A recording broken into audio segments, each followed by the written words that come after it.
customer friendly or user friendly. Have a nice evening. Thank you. Thank you, you too. Okay, again, my name is Tricia Johnson. I work in the financial aid office, and to give you kind of an overview of how our offices are set up, we have a centralized customer service center called OneStop Student Services. They oversee financial aid, registrar's office, and billing. And so those are our frontline folks. They kind of triage all the phone calls, all the emails, foot traffic, and then we're more behind the scenes, working with more one-on-one student situations, processing financial aid and the like. So OneStop Student Services is located up in Tower Hall. They are at the very end. So if you go all the way down to, I don't even know my direction. You're going to take a walking tour real Oh, fast. perfect, perfect. That's where you're going to want to go if you have questions. They certainly work with adult learners, folks that have jobs 9 to 5, so maybe your time of availability is evenings, weekends, during a lunch break. So between email and phone calls, even if you can't get on campus, they do a great job of serving our students. They're really great about getting back to students, usually within about 24 hours. They're not open on weekends, but they're really quick on return follow-up calls, so if you need assistance. What I'm going to demo tonight is the student portal called CORE, C-O-R. You'll probably learn a lot more about that later in the evening. But what I want to show to you is where you can go to complete transactions, find out answers to your questions 24/7 whenever you have time. It's a great service hub to get a lot of your questions answered. So if you go to our homepage, css.edu, and I don't know if you guys can see this here. Try to make it a little bit bigger. In the upper left, right corner, you're going to see the wording CORE login. You're going to click on that. And Tracy, I'm going to sign her out. And I'm going to sign in.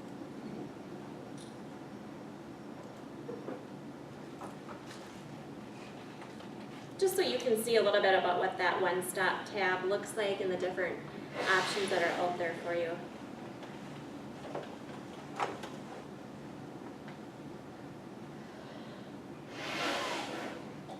Maybe.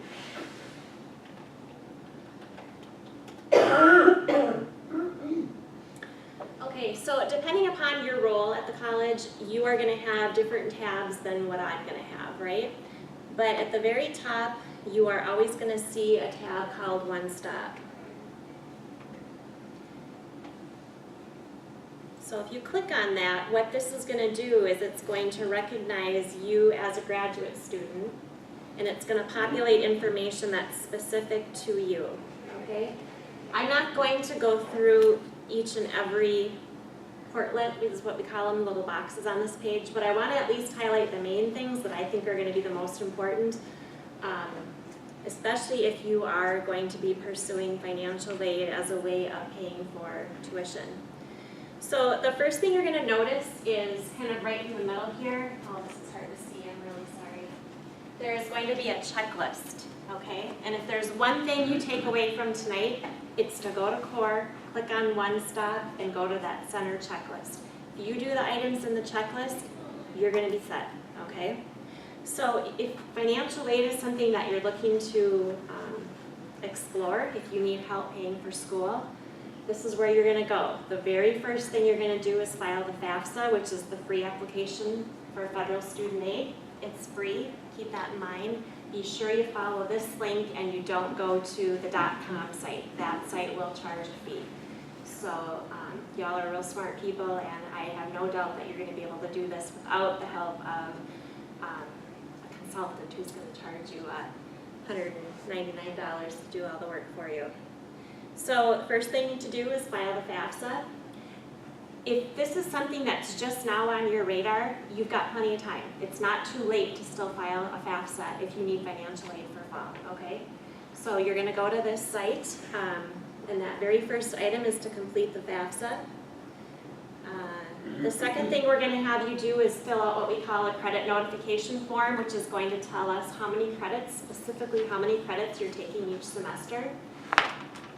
I assume that you guys are pretty much all on the same track. This is the yellow sheet in your folder. This is actually your credits. Perfect. However, if you are in a situation where you're taking 6 credits this fall and you're taking 10, your financial aid is going to be different, okay? So it's really important that you look at that schema, and when you fill this form out online, you're really accurate with how many credits you tell us you're taking, okay? Because here's what happens. If you tell us you're taking 10 and you decide something changes at work, whatever, and all of a sudden it's only 6, screeching halt on all the financial aid.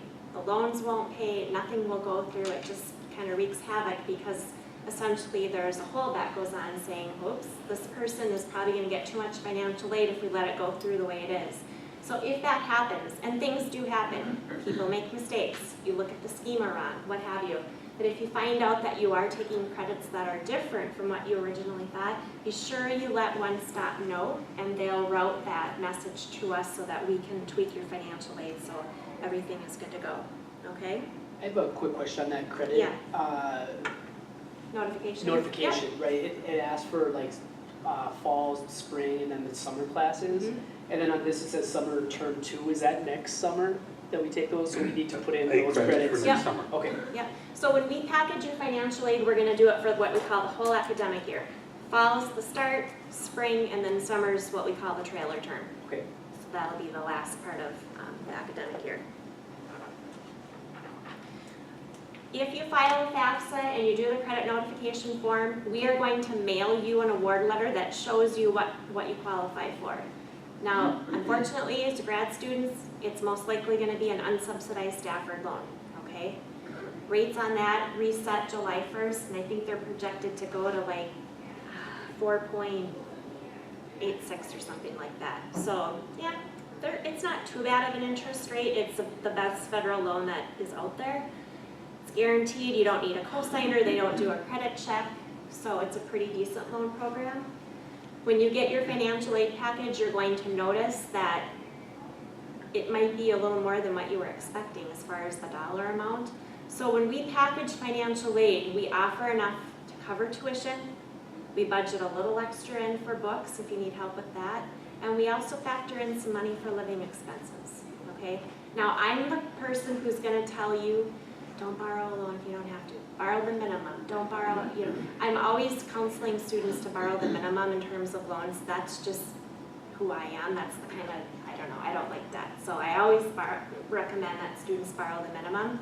However, there are situations where you might have to get a loan to help pay for books or to pay for living expenses, to supplement help your family, pay your mortgage while you're in school, whatever your needs are.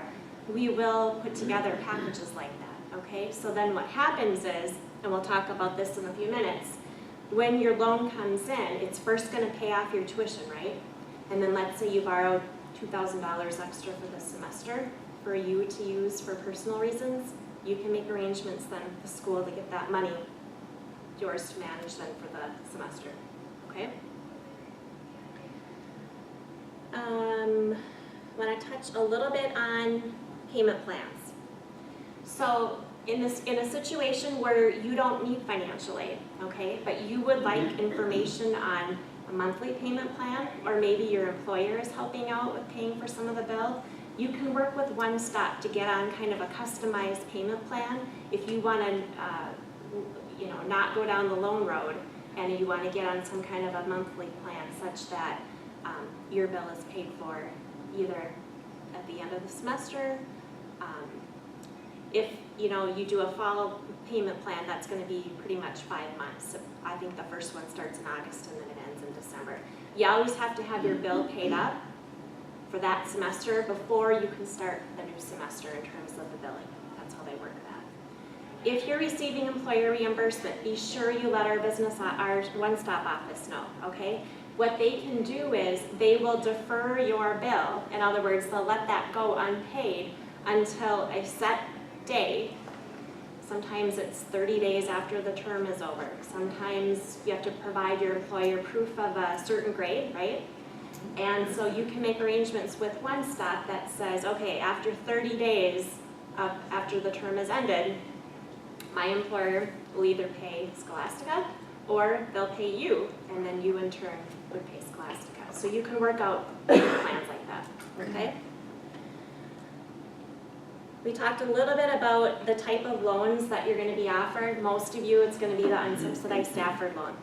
For some students, it might be a Graduate Plus loan, which is again another federal loan, just slightly higher interest rates. A lot of times students ask, well, what if I have loans that I'm still paying on from undergrad, right? You can defer those loans, especially if they're federal. Private loans are sometimes a little dicey. They may or may not let you defer those loans, but if it's a federal loan, our registrar's office will report your enrollment to what they call a clearinghouse, and that's what all the banks look at every month to see who's back in school, who should make a payment, that kind of thing. So if you have any questions on that, OneStop can help out. If you get a bill saying that you need to make a payment, watch the deadline date. It's possible you might still need to make a payment before we certify your enrollment to the clearinghouse. You don't want to be late on a bill to the Department of Education. They're not very nice with saying, okay, sure, we forgive you this time. So be sure you keep up on that, okay? If you keep getting bills though, then it's probably worth a phone call in to say, hey, I'm back in school, what's going on?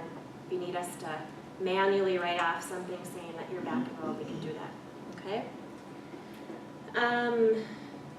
When you get the award letter, like I said, it's going to show you what your loan eligibility is, and it will include instructions telling you to come out to CORE to go through the actual application process. Just because you receive a letter from us, an award letter from us, it doesn't mean you're done, okay? All that's telling you is that you qualify for X amount of loans. We don't know how much you want to take or if you want to take the loan, so if you decide you want to take a loan, then you're going to come back out to CORE, and on the left-hand side, there's a spot where you can go in and accept the loan. The first time through, it does take about 30 minutes, so allow yourself a little bit of time for that. Now, since you're an adult, you're over 18, you're a graduate student, we're really fussy at the college about student privacy, okay? So if you come in or you call, we're going to ask you a couple questions to verify your identity, but you're the only one we're going to answer questions to, unless you authorize, give permission for us to speak with someone else. Many of you work in healthcare, you probably are familiar with HIPAA and FERPA and the like. If you want to designate somebody else to be able to call in and ask questions and that type of thing, not all of us are money people, and that's fine. If you've got someone else in your life who's better at doing that and you want to have them help you with this process, no problem. But there's a special form that we're going to have you fill out. And they're making some changes with this. My understanding now is they're moving to a system now where you're going to self-pick like a 6-digit code, right? And that person calling in will have that code, and that's how they'll verify authenticity and so forth. So, any questions so far? I know this is kind of overwhelming, so I'm trying not to go too crazy with this information, but I want to touch on just the awards basics. letters will be issued until the middle of July. Is that We're what just you're at? starting to pack, I did my first one today. Okay. We're just starting to award them. Okay. Award letters will start going out, the big bulk of them probably mid-July. Okay. Yep, Trish, if I could just interject here too. sure. As you see CORE, it is also access to your CSS email account, and I'm sure most of you have discovered that already. From this point forward, we really can't contact you via other outside yeah. personal email addresses. So if I get an email message from Pussycat at Hotmail, I'm not going to be able to respond to it. But if you send me your name that you're Charles on CSS, I can. So Yep, and we do it the exact same way in our office. If you send an email from a off-campus email, we have no firewall protection, there is no security, so we'll reply saying, check your CSS email, we've replied to that address instead. So thank you for bringing that up. So we talked a little bit about FERPA. The form is out here. We do have health insurance for people who are interested. It's more of a catastrophic type of a plan, but we do have that as an option if you're interested. There is a link right in the center of the page there that can provide details on that. Refund authorization, that's the situation where you're borrowing a little extra money above and beyond tuition. So if you are looking for a refund check, you have to fill that form out. Highly recommend direct deposit because then the money goes right into your bank account. You don't have to deal with where the check got mailed, endorsing it, going to the bank on your lunch hour, blah, blah, blah. It's so much easier and it's a couple days faster in terms of the deposit time. So keep that in mind. Important forms, check through that. I don't know that anything would necessarily apply to you, but we do have some discounts through Essentia, if you work for Essentia. We do have some multiple family, we have a multiple family discount, so if you and your son, or you and your daughter, or you and your husband, we're both two people from the same household kind of thing, we're going here, we offer a discount. And there's some other forms in there too. If you scroll to the bottom, that's where you're gonna see more of the forms pertaining to graduate. Trish, do we still have the, what is it, $300 for a year for the, somebody who graduated from CSS? Only undergrad. Only undergrad, sorry Yeah, about that. sorry. Okay, Yep, worth a shot. And you don't get a discount if you're an alumni, no, unfortunately. no, we get asked, Yeah. sorry. Scholarship directory, this is another really good place to go if you'd like more information about what scholarship options might be out there. At the graduate level, honestly, it is pretty tough to find them, but still check it out. We post things out here if we find out if an organization contacts us saying, hey, we've got some money. And there are some local groups that do that. It's a great place to go. There's also some links to the some of the loan forgiveness programs that are available. There's some links to that out there, so check it out, use good common sense. I always remind people if it sounds too good to be true, it probably is. You should never have to pay for a scholarship, you should never have to provide like social security number on the front end at least. I mean, if you're a finalist and they're actually awarding it to you, there could be some tax questions that they ask requiring a social security number, but this is a great place to go for more information about scholarships. Let's see here, I'm going to talk a little bit about books. With books, and I can't speak to how this process really works in terms Okay. of, You want maybe me you to can help start? me out, Heidi. So tonight we're going to register for classes. And we no longer have physical books at our bookstore. We use a vendor called eCampus. So so at the beginning of the semester, when you register for your books, which we'll do tonight, tomorrow you can go in and see which books are required for the classes you registered for. Now eCampus, we're able to buy through the eCampus tool. Now you don't have to buy your books through eCampus, but the great part about using eCampus is that it ties into your student account. They So you put can in- charge up to $600 worth of books. So tomorrow morning, you could go in and order your books up to $600 worth. That $600 you owe, obviously, but it goes to against your student bill, which would be due, you could get your books now and pay for it through your student account. So you don't have to front the money for books if money is an issue on the front end. It's a good option, so. Last time we priced the books, they were about a little over $1,200 for the year, so just to prepare yourself, that's the But reality. eCampus is great for that reason, but I would always recommend shopping around to Amazon. find Go to the best Amazon. prices you can find. Go to Amazon. I don't So think I that's spent that eCampus. What else can I tell you? Contact information is on the far right. Like I said, physical office is up in Tower Hall. They have 6 counselors that can help you.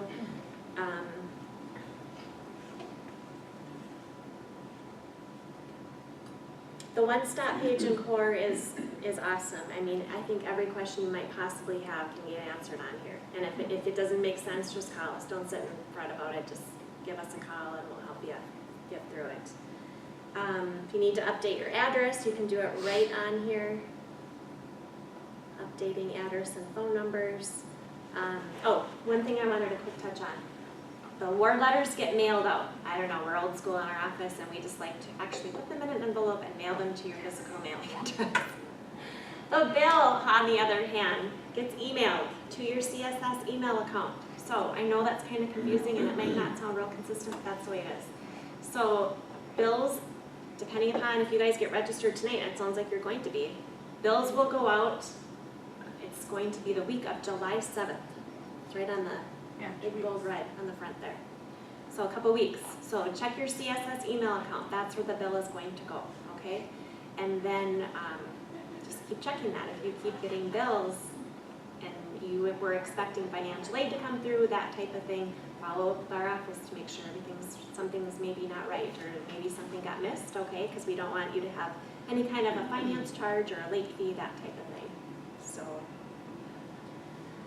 for the refund address, third-party billing. Okay, I think that, Thank you very much, Trish. you're Does welcome. anybody Are there have any any more questions? Sorry, I don't mean to keep you. I know this is a busy night for you folks. If you have questions, start with OneStop. They'll route them to us if needed, okay? And we'll go from there. But best of luck to you, and I wish you the very best with this new program. Thank you, Trish. Thank you, Trish. Tricia's had used that line before, not to borrow money needlessly, and I always feel guilt about that stereo system I bought with my last financial aid check many years ago.